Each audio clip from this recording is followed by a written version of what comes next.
What's up, everyone? Welcome back to the channel. Welcome back to another beautiful day, another wonderful morning, hopefully for you guys as well, or a nice cool evening, wherever you are, however you are. Let's go ahead and finish out Joni Mitchell's album Blue. Oh, just hit my head. Didn't guess that distance right. We're going to finish out the album Blue. We're going to listen to the last track here, The Last Time I Saw Richard, which she had just taken a flight away from someone. Maybe she's reminiscing about the last time. Maybe this is a little bit of a connective tissue. Either way, what a wonderful album this has been. We've covered this. We've covered a bunch of other songs from her. Covered Court and Spark. Hopefully you guys have enjoyed all the Joni Mitchell here. I have, definitely, for sure. Let's go ahead and finish out the album. Listen to this last track, and then we'll have ourselves a little bit of a discussion afterwards. Let's go.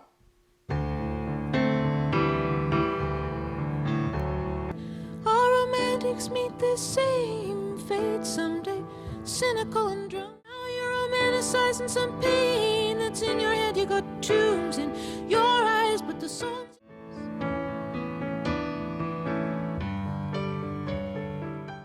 And just like that, Blue is over. I mentioned it with the last track, with This Flight Tonight, which I would argue there's a little bit of an Easter egg in there, and with one of the lines. I mentioned about her use of imagery, mixing with prose, putting us in her seats, in her shoes, allowing us to experience through her words what she's experiencing, but then going even a step further with that and still letting us into the thoughts that she has.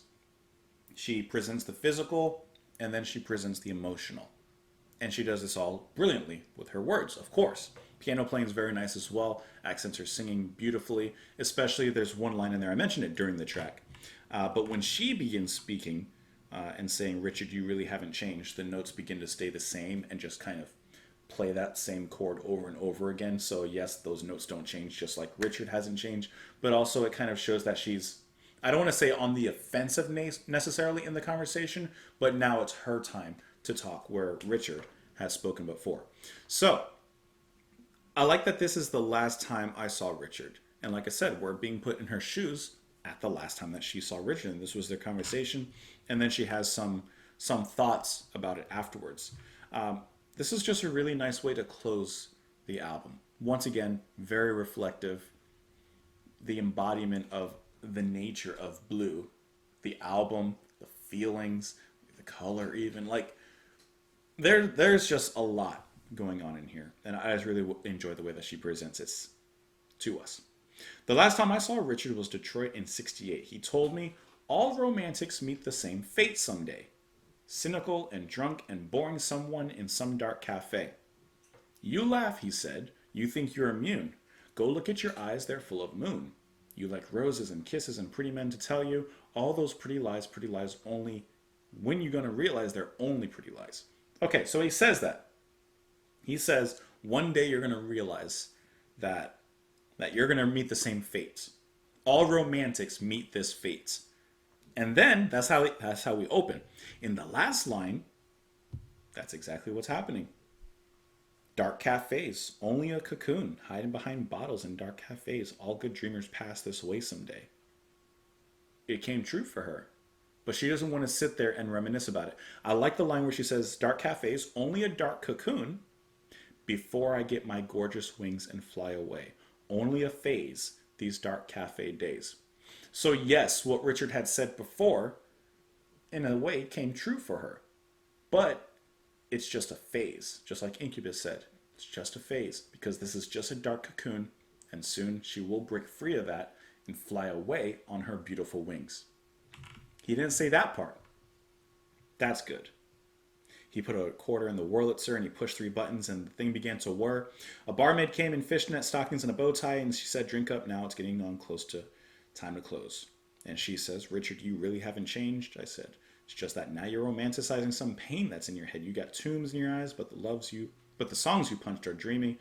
Listen, they sing of love so sweet, so sweet. When are you going to get yourself back on your feet? And then eventually we talk about Richard's future. He marries a figure skater, buys her some expensive gifts. I'm thinking back, dishwashers and coffee percolators are probably one of those kind of luxury items at the time. And she, while he's kind of living his life, at this particular point, she's going through that dark cafe phase. I'm going to blow this damn candle out. I don't want nobody coming over to my table. In the previous track with This Flight Tonight, wasn't a candle mentioned? Just putting that out there. Just putting it out there. So yes, she did eventually run into this same fate that he had said in the beginning. But that fate was just a phase.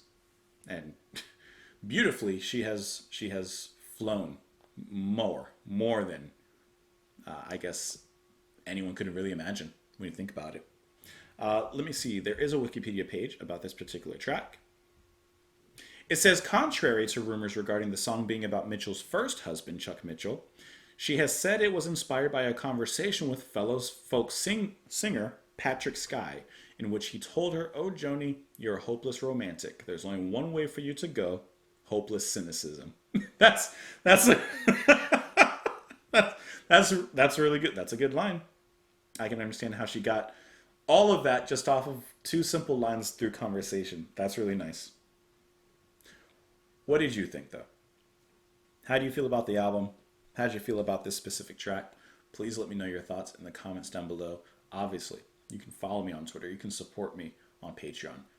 Hope that you enjoyed your time listening to the album. Hope that you enjoyed your time with me. And hope that it was time well spent. Join me again tomorrow. You never know what we're going to do. I usually don't even know what I'm going to do. But it'll be something hopefully fun. Hopefully something that you will enjoy. So come on back. We'll do it. We'll talk about it as we always do. Have a wonderful rest of your evening, your morning, your afternoon. And I'll see you later. Bye, guys.